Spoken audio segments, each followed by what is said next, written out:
On ne peut pas se dire anti-impérialiste.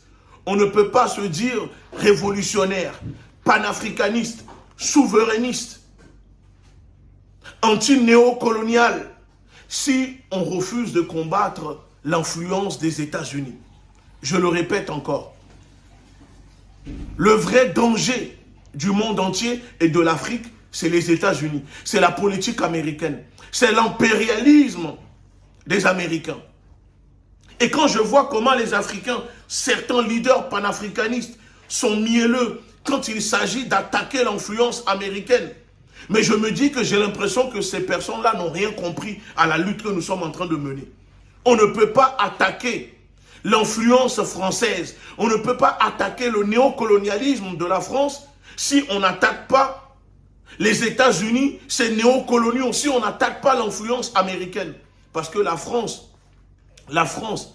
n'est qu'un vassal des États-Unis. Macron n'est qu'un vassal des États-Unis, un pion. La France n'est qu'un pays satellite, une colonie pour les États-Unis. Ça veut dire qu'elle suit la politique américaine en fermant les yeux. Donc, on peut combattre la France, mais si on n'attaque pas l'influence américaine, en réalité, c'est juste une partie du problème qui est réglée. C'est pour ça que nous disons qu'il est temps de commencer idéologiquement, politiquement, à démonter la politique américaine sur le continent africain. Il faut que les bases américaines quittent les terres africaines. On ne peut pas chasser seulement les bases de la France et laisser les bases américaines sur les terres africaines. En gros, on ne peut pas combattre le sorcier tout en laissant le voleur. Parce que les deux vont ensemble. La France travaille pour les États-Unis. Les États-Unis travaillent pour les États-Unis. Ces pays anglo-saxons sont responsables des crimes de guerre, des crimes contre l'humanité, l'épuration ethnique qui se déroule un peu partout sur le continent africain, notamment au Congo. Qui est derrière? Qui sont responsables de ce qui se passe au Congo? Ce sont les États-Unis, les pays anglo-saxons. Donc, on ne peut pas lutter contre l'impérialisme si on ne s'attaque pas à l'impérialisme américain.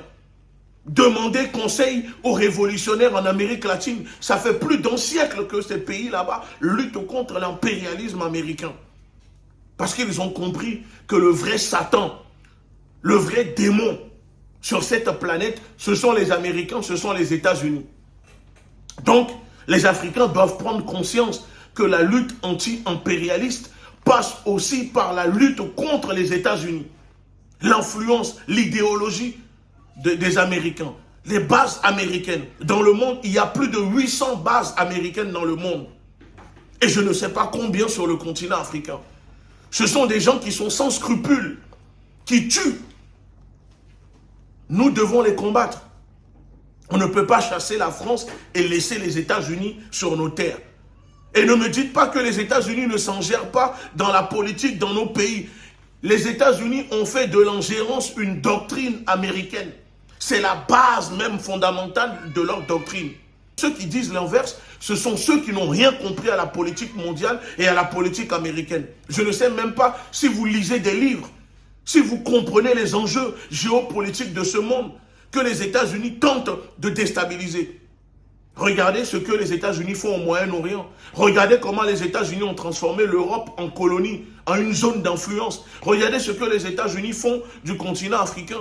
Et vous allez me dire que les États-Unis ne s'en gèrent pas dans la politique des pays.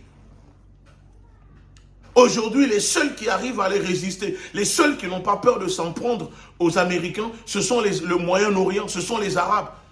Dès qu'il y a un truc, tout de suite, manifestation, ils envahissent les ambassades américaines. Mais nous, on a peur. On a peur. On a peur. Alors qu'on ne pourra pas réussir cette lutte-là si on ne s'attaque pas à l'influence américaine sur le continent africain. Vous avez compris? Donc, il est vraiment temps de faire une réflexion collective. Regardons ce qui se passe. Regardons la mobilisation, l'organisation autour du conflit entre la Palestine et l'Israël et prenons exemple.